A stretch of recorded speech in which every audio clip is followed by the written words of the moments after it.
Banyak trader tahu teori breakout. Banyak trader tahu teori breakout. Tapi jarang banget yang tahu cara masuk saat pullback dengan risiko kecil. Masalahnya seringkali bukan di setup tradingnya, tapi di timing masuknya. Nah, di video ini, saya akan tunjukkan struktur entry pullback low risk yang bisa langsung kamu pakai di saham-saham Indonesia. Pastikan kamu juga sudah memiliki modul e-book sistem trading Kotakasu yang bisa dipesan di link pada deskripsi ya. Oke, mari kita mulai. Hal pertama dan paling penting, jangan entry sembarangan di setiap pullback. Tidak semua pullback itu layak dibeli. Ada dua kesalahan umum yang sering terjadi. Pertama, membeli pullback ke struktur yang masih lemah. Kedua, membeli pullback tanpa adanya konfirmasi volume. Ingat ini baik-baik, kalau struktur market belum jelas naik, itu bukan pullback, tapi itu adalah distribusi. Kita tidak mau terjebak di sana. Lalu, bagaimana struktur yang wajib ada sebelum kita mempertimbangkan untuk entry pullback?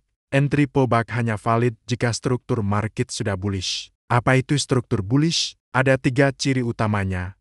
Terbentuknya higher high, lalu higher low, dan yang paling krusial, sudah terjadi break of structure. Artinya, harga berhasil menembus resistance sebelumnya dengan kuat. Jadi, checklistnya adalah, sudah terjadi break of structure, ada impuls kenaikan yang kuat, dan volume mendukung kenaikan tersebut. Ingat, prinsip kita adalah membeli koreksi di dalam sebuah tren naik yang sudah terkonfirmasi, bukan berharap trennya akan berubah dari turun menjadi naik. Sekarang kita masuk ke bagian teknikal yang lebih dalam. Di mana area ideal untuk menunggu pullback? Ada 3 area favorit saya. Pertama, area resistance sebelumnya yang sekarang berubah menjadi support. Kedua, area value seperti moving average. Dan ketiga, demand zone yang valid. Pullback terbaik biasanya akan kembali ke salah satu dari area ini, bukan turun tanpa tujuan.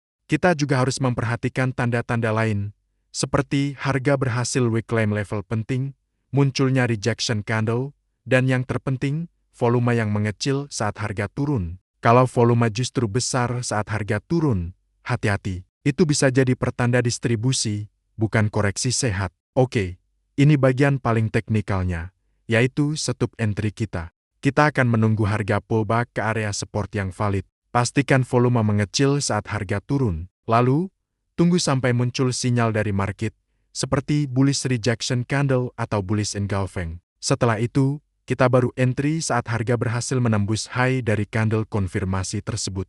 Saya tidak pernah entry saat harga masih dalam fase turun. Saya baru masuk saat market sudah membuktikan bahwa dia siap untuk naik lagi. Bagaimana dengan stop loss? Stop loss bukan ditaruh berdasarkan perasaan, tapi berdasarkan struktur. Letakkan stop loss kamu di bawah swing low terakhir dari pullback itu, atau di bawah demand zone yang valid. Logikanya sederhana. Kalau harga menembus level stop loss itu, berarti struktur naiknya sudah gagal.